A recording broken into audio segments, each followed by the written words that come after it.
Assalamualaikum warahmatullahi wabarakatuh. Selamat pagi, salam sejahtera bagi kita semua. Perkenalkan, nama saya Fauzia Hanum Nur Adriani. Saya selaku dosen program studi kebidanan program Diploma 3 Fakultas Kesehatan Universitas Harapan Bangsa.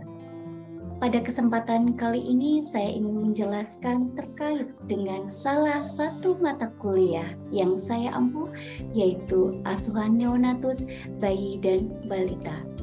Adapun pemaparan ini adalah dalam rangka sebagai unjuk kerja bukti pelaksanaan Tridharma perguruan tinggi di bidang pengajaran.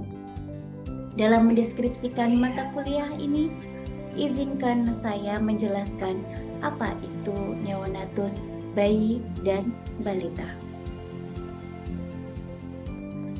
Sebelum saya menjelaskan rancangan pembelajaran semester untuk mata kuliah asuhan neonatus bayi dan balita, saya akan menjelaskan pada perkuliahan ini kami menggunakan beberapa metode pengajaran, baik secara daring ataupun luring ataupun secara offline. Dalam mata kuliah ini kita menggunakan suatu sistem yang disebut dengan SCALSA ataupun Student Center Activity and Learning. Kemudian kami juga menggunakan metode pengajaran yaitu menggunakan Zoom. Kemudian kami juga memiliki ruang skill lab khusus untuk asuhan neonatus, bayi, dan balita. Adapun ruangannya adalah ruangan asuhan neonatus bayi dan balita, kemudian ada ruangan untuk tumbuh kembang anak. Baik, di sini saya akan menjelaskan keterkaitan mata kuliah asuhan neonatus bayi dan balita. Kami menggunakan suatu sistem LSM, yaitu SCALSA, Student Center Activity Learning, dan ini adalah ragangan dari SCALSA khususnya pada ragangan mata kuliah asuhan neonatus bayi dan balita. Apa saja yang ada di SCALSA tersebut? Mari kita saksikan untuk video mata kuliah asuhan neonatus bayi dan balita.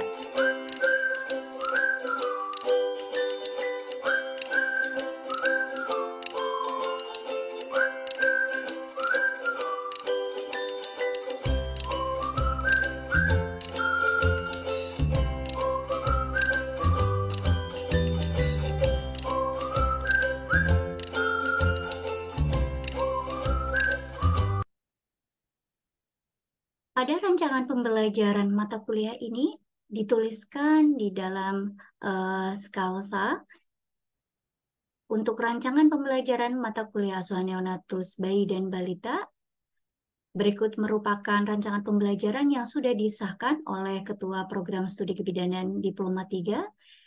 Adapun isi dari rancangan pembelajaran yaitu adanya visi misi dari Fakultas Kesehatan yang diturunkan kepada visi misi program studi kebidanan program Diploma 3, yaitu mencetak bidan yang berwawasan global, mandiri, dan berakhlak mulia, serta unggul dalam pelayanan kebidanan komunitas. Adapun misinya yaitu adalah salah satunya menyelenggarakan pendidikan program studi kebidanan program Diploma 3 yang profesional, berbasis midwifery, update, dan berdasarkan evidence-based practice.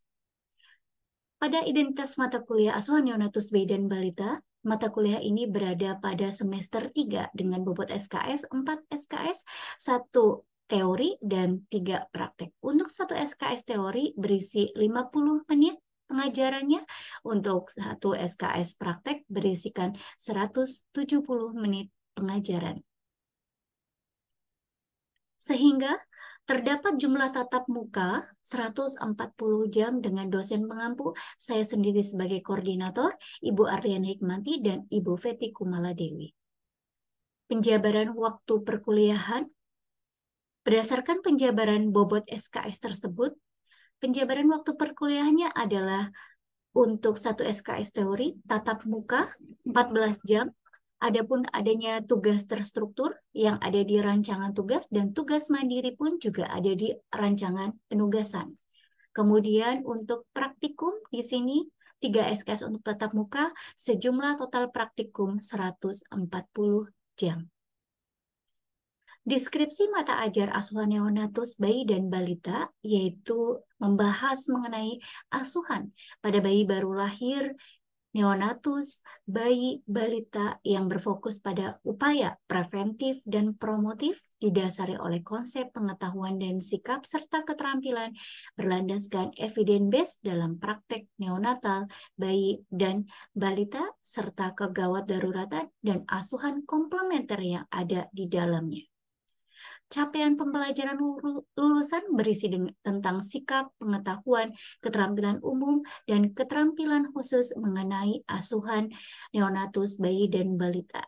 Capaian pembelajaran mata kuliah yaitu setelah asuhan neonatus, bayi, dan balita diharapkan mahasiswa mampu untuk menjelaskan tentang lingkup asuhannya, mengkaji tentang upaya promotif, asuhan primer, dan konsep asuhan, mengkaji dan mengaplikasikan konsep dasar imunisasi, kemudian mengkaji dan mengaplikasikan deteksi dan stimulasi tumbuh kembang anak, dan mengkaji dan melakukan asuhan pada bayi muda yang sakit dan balita yang sakit, memberikan asuhan komplementer, memberikan asuhan kegawat daruratan. Pada evaluasi mata kuliah asuhan neonatus, bayi dan balita, ada penugasan sejumlah 20% yang terdapat pada rancangan tugas, keaktifan atau soft skill yaitu berupa kehadiran dan keaktifasi pada setiap pembelajaran, evaluasi praktek ataupun evaluasi skill sejumlah 30% dan evaluasi teori UTS dan UAS masing-masing 20%. Adapun referensi yang kami gunakan ada buku utama dan buku anjuran yang dianjurkan untuk studi pada mata kuliah ini. Rancangan program pembelajaran semester kami ada 16 minggu pertemuan, kemudian juga ada bobot nilai ya yang ini kan, dan ini ada capaian pembelajaran yang mata kuliah yang diharapkan. Kemudian ada pembagian tim jika memang itu adalah skill lab. Kemudian juga ada metode jika itu menggunakan online Zoom dengan metode pembelajaran, dan ada kuis yang memang kita lakukan di setiap teori yang kita ajarkan, dan kuis tersebut dirancang di dalam Scalsa. Kemudian selanjutnya adalah rancangan tugas. Untuk tugas terstruktur, baik terstruktur maupun tugas mandiri. Kemudian adapun penjabaran dan penilaian pada penugasan tersebut, pada rancangan tugas tersebut berisikan penilaian soft skill, attitude, kemudian penilaian pada komunikasi secara tertulis, pada paper penugasan, kemudian pada komunikasi lisan saat presentasi maupun saat bertanya ataupun saat diberikan problem based learning dengan diskusi kasus. Kemudian kerja sama tim.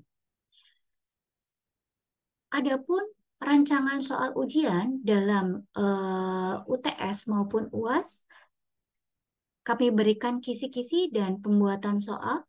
Dan tipe UAS dan UTS-nya adalah dengan metode computer based test. Dan terakhir adalah adanya borang penilaian penyusunan rencana program pembelajaran yang disahkan oleh LPM. Baik, kita kembali lagi ke rancangan pembelajaran yang ada di dalam Scalsa. Untuk mata kuliah yang menggunakan Zoom, mahasiswa di sini nanti akan absensi pertemuan, kemudian kita juga akan menjelaskan dan diupload penjelasannya di dalam Scalsa. Adapun skill lab juga kita lakukan di laboratorium, dan bukti untuk skill lab kita upload di Scalsa. Kemudian adapun kuis yang dikerjakan oleh mahasiswa, di sini untuk kuis mahasiswa langsung mengerjakan di sistem Scalsa. Baik, untuk hasilnya kita bisa melihat untuk hasil kuisnya, langsung untuk melihat hasil kuis dari mahasiswa. Ini adalah penilaian kuis dari mahasiswa yang bisa langsung kita akses sebagai evaluasi asuhan neonatus bayi dan balita yang berada di sistem Scalsa. Kemudian kita bisa beralih ke video pembelajaran yang dilakukan. Waalaikumsalam warahmatullahi wabarakatuh. Ya, selamat siang semuanya. Siang, Bu. Ya, bagaimana kabarnya pada siang hari ini? Alhamdulillah baik. Ya, sebelum kita memasuki untuk materi kali ini, kita akan flashback terlebih dahulu mengenai bayi dan balita, ya. Jadi untuk kriteria bayi pada pertemuan sebelumnya yaitu anak yang atau bayi yang berusia dari 0 sampai 12 bulan. Kalau balita berarti 1 tahun sampai 5 tahun. Iya, tepat sekali. Terus kemudian untuk pertumbuhan dan perkembangan bayi dan balita bisa distimulasi tumbuh kembangnya. Salah satunya adalah dengan melakukan pijat, ya, atau massage adalah merupakan salah satu untuk menstimulasi pertumbuhan dan perkembangan. Oleh karena itu pada kesempatan kali ini kita akan ke materi baby massage, ya, atau pijat pada bayi dalam upaya untuk menstimulasi pertumbuhan dan perkembangan pada bayi dan balita. Nah, sebelum kita ke materi, saya akan menyampaikan untuk capaian pembelajarannya. Setelah Anda mempelajari ini semua pada pertemuan kali ini, Anda bisa menunjukkan sikap bertanggung jawab terhadap pekerjaannya dalam memberikan layanan nanti, yaitu berupa baby massage, ya, dan asuhan baby massage tersebut sesuai dengan profesi Anda semuanya, ya Mbak. Terus kemudian di sini menginternalisasi semangat kemandirian dan kewirausahaan.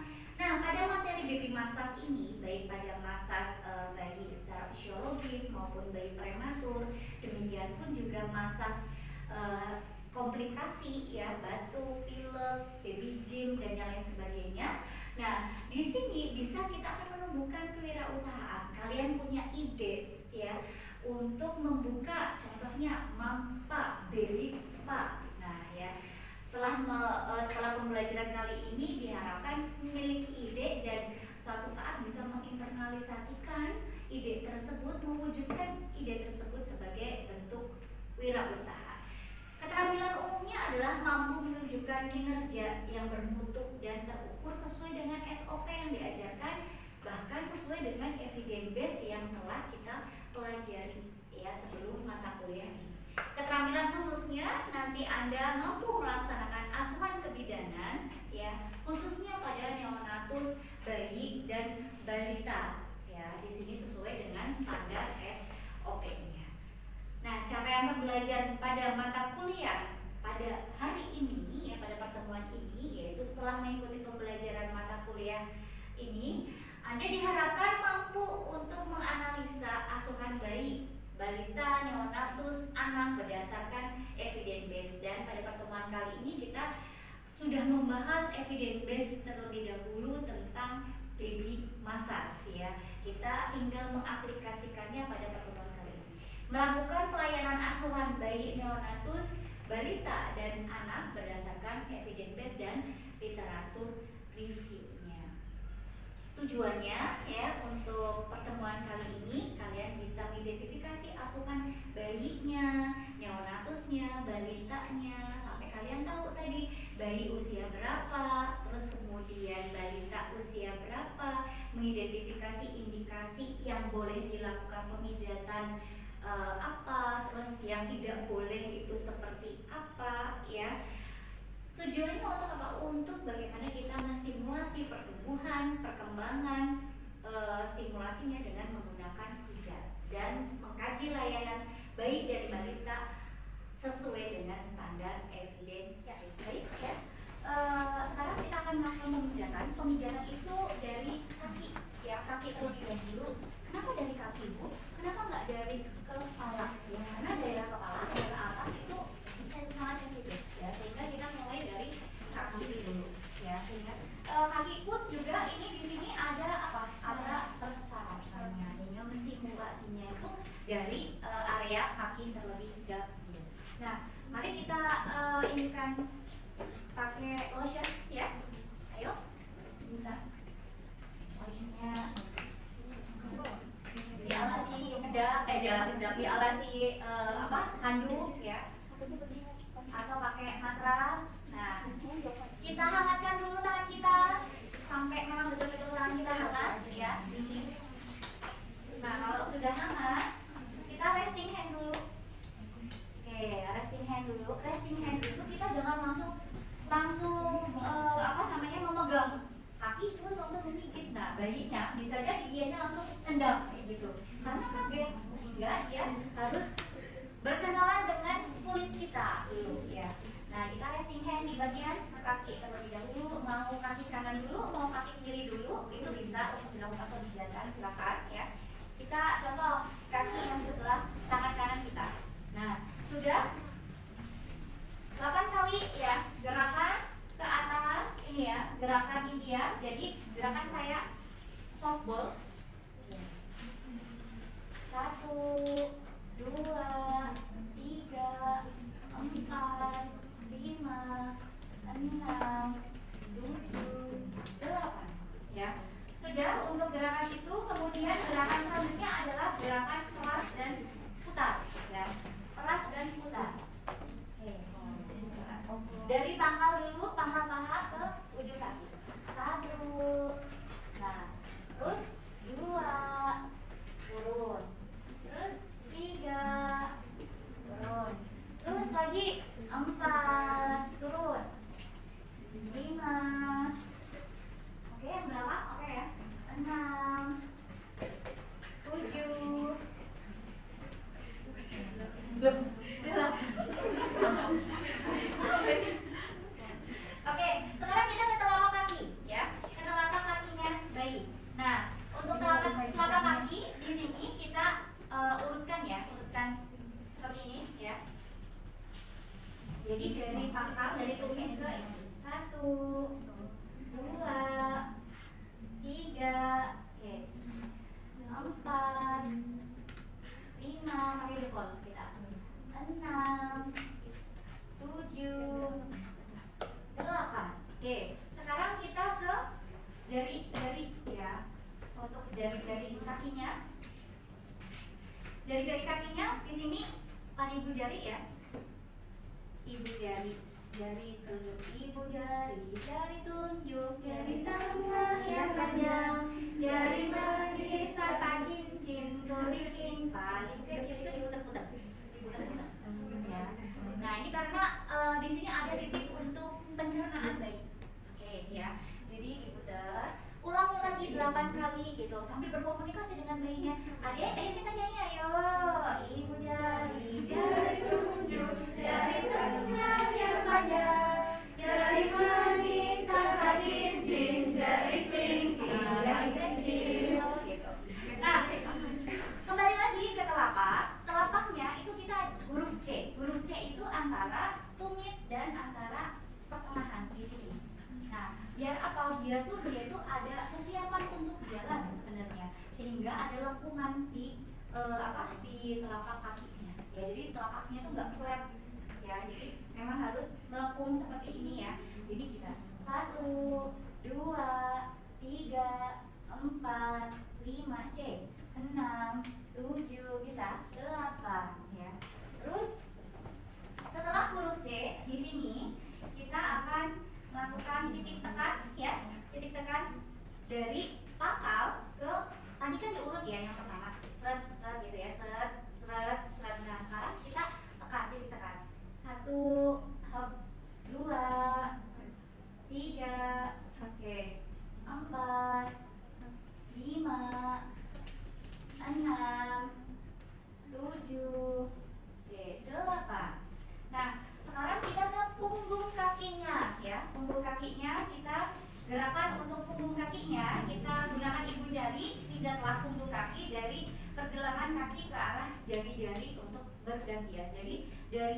ujungnya sampai kita ke jari-jari kakinya ya. Jadi 1, 2, pijet 3, 4, 5, 6,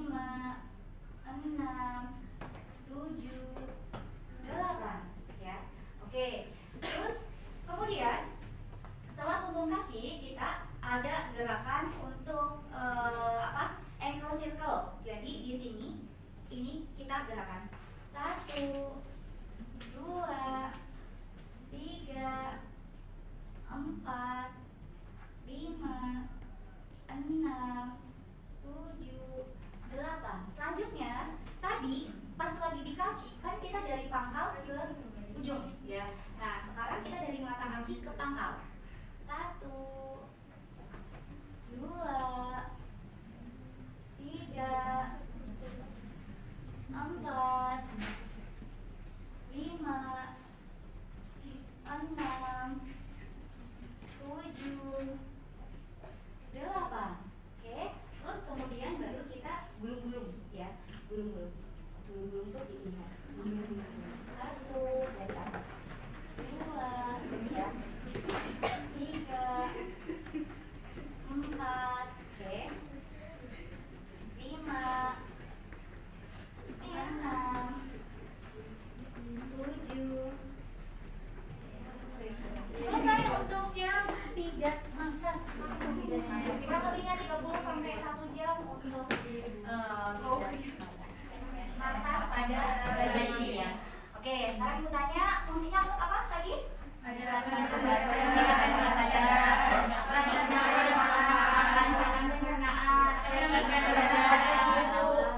berat badan ya. Terus kemudian nafsu makan ya, bagus ya. Oke. Terus kemudian tidur nyenyak ya. Indikasinya apa? Bisa dilakukan pemijatan. Preman. BBLR, terus kemudian dengan bauan batuk pilek bisa, konstipasi bisa, terus kemudian apa lagi? Makan. Usianya sampai berapa? 12 bulan ataupun sampai 1 tahun ya, 12 bulan, terus kemudian bisa dilanjutkan lagi sampai 12 tahun ataupun sampai usia anak ya gitu. Nah, terus kemudian di sini indikasinya tadi sekarang yang tidak boleh dilakukan pemijatan apa? Bayinya sakit, terus demam, lagi tidur,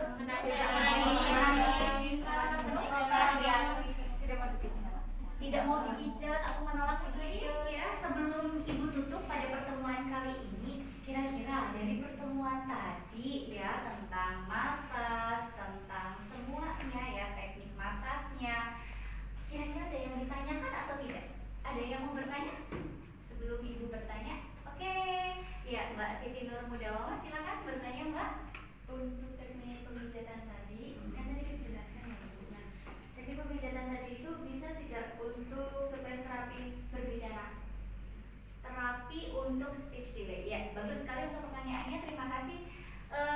Mbak Siti Nur Mudawama ini menanyakan bahwa kira-kira ya terapi tadi yang kita lakukan ya, pemijatan yang kita lakukan kira-kira bisa nggak ya untuk yang terapi wicara atau untuk kasus speech delay? Ada yang mau menjawab? Kira-kira bisa atau tidak digunakan untuk terapi speech delay? Ada yang tahu? Atau terapi bicara kira-kira aplikasinya? Oke, nggak ada yang tahu? Oke, ya. Saya mencoba menjawab ya Mbak Siti Nur Mudawama. Untuk terapi yang tadi kita lakukan itu bisa sekali untuk pijat dengan terapi speech delay atau pijat anak yang memang punya gangguan bicara ya. Jadi kalau gangguan bicara itu berarti ada gangguan di dalam bahasa. Dia seharusnya usia 2 tahun sudah bisa ngomong lancar, sudah bisa menyambungkan kata-kata, tapi ini belum bisa, bahkan belum bisa sama sekali. Usia 2 tahun, 3 tahun belum muncul kata-kata. Sehingga dengan terapi tadi, terapi bicara tadi atau terapi yang tadi kita massage itu bisa menstimulasi anak tersebut untuk bisa bicaranya. Tidak hanya pada masas, mungkin bisa masas terapi bicara tersebut dengan dengan stimulasi bicara kita, ya dibacakan cerita, terus kemudian yang paling penting adalah ketika melakukan masas ada pada titik mana coba? Kalau mau bicara pakai apa? Mulut. Jadi daerah oralnya, sehingga daerah oral motornya itu harus dilakukan stimulasi. Ya, harus dilakukan stimulasi dengan baik dipijat-pijat di daerah dagu, di daerah oral motor, mandibula, di belakang telinga. Itu adalah titik-titik di mana harus dilakukan untuk pemijatan supaya dia terstimulasi, bisa daerah oral motor terangsang nih sarafnya dan otot-ototnya itu bergerak. Ya, tidak hanya pada stimulasi masas saja, tapi stimulasi terapi bicara dengan yang lainnya, ya dibacakan buku, terus kemudian ejaan, fenom dan yang lain sebagainya itu akan mengoptimalkan anak yang speech delay menjadi dia menjadi bisa bicara kayak gitu, ya seperti itu. Ada yang ditanyakan lagi? Sudah cukup, oke baik rapinya. Nah, untuk terakhir kali sebelum Ibu tutup, bahwa kalian ada kuis, ya. Kuis nanti akan bisa diakses oleh Anda di Skalsa. Jadi Ibu akan membuka kuisnya sampai jam tengah malam nanti, ya. Kuis silahkan dikerjakan di Skalsa dengan baik untuk pertemuan kali ini, ya begitu. Untuk pertemuan kali ini Ibu rasa cukup sudah tidak ada yang ditanyakan dan didiskusikan. Terima kasih untuk pertemuan kali ini. Sampai jumpa untuk ke pertemuan berikutnya dengan materi topik masih sama dengan pemijatan komplikasi pada bayi. Terima kasih. Saya akhiri. Wassalamualaikum.